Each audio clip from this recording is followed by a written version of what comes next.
Spermatogenesis एक ऐसा process है जिससे एग्जाम में 1 से 2 क्वेश्चन पूछे जाते हैं। तो आओ इस पूरे प्रोसेस को हम लोग 90 सेकेंड्स में समझते हैं। क्या कभी सोचा है मेल की बॉडी में मिलियंस ऑफ स्पर्म्स का फॉर्मेशन होता है every day?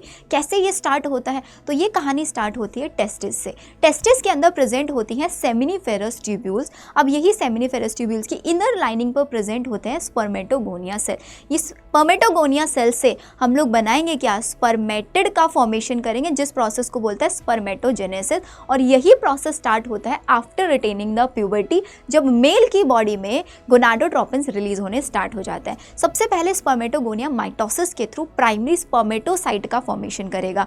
Primary spermatocyte meiosis 1 के थ्रू सेकेंडरी स्पर्मेटोसाइट का फॉर्मेशन करेगा। सेकेंडरी स्पर्मेटोसाइट मियोसिस 2 के थ्रू आपके स्पर्मेटिड का फॉर्मेशन करेगा। अब ये जो स्पर्मेटिड सेल्स होती हैं ये इमेच्योर सेल्स होती हैं। अब हमें इन्हें मेच्योर करना है, तो स्पर्मेटिड से मेच्योर स्पर्म्स बनाने का प्रोसेस, या फिर इसको हम स्पर्मेटोजोआ भी बोल सकते हैं, that is known as spermiogenesis. तो यहाँ पर हमारे सामने 2 प्रोसेस आ चुके हैं, स्पर्मेटोजेनेसिस और एक हुआ स्पर्मियोजेनेसिस। तो दोनों प्रोसेस में आप लोगों को अच्छे से डिफरेंस समझ आना चाहिए, बिकॉज नीट में PYQ में यहाँ पे भी क्वेश्चन आया हुआ है। अब ये जो हमारे पास स्पर्म बन चुका है, अब ये मेच्योर है, इसके पास हेड है, मिडिल पीस है, टेल है, सारी चीज़ें इसके पास प्रेजेंट है। अब ये नरिशमेंट के लिए जाएगा सेटोली सेल के पास। Sertoli cells are the nurse cell जो डेवलपिंग स्पर्म को नरिश करने का काम करती हैं। अब जैसे ही स्पर्म के रिलीज होने की बारी आएगी, स्पर्म सेटोली सेल से रिलीज होकर अपनी सेमिनिफेरस कैविटी के अंदर आएगा, उस प्रोसेस को हम बोलेंगे स्पर्मिएशन।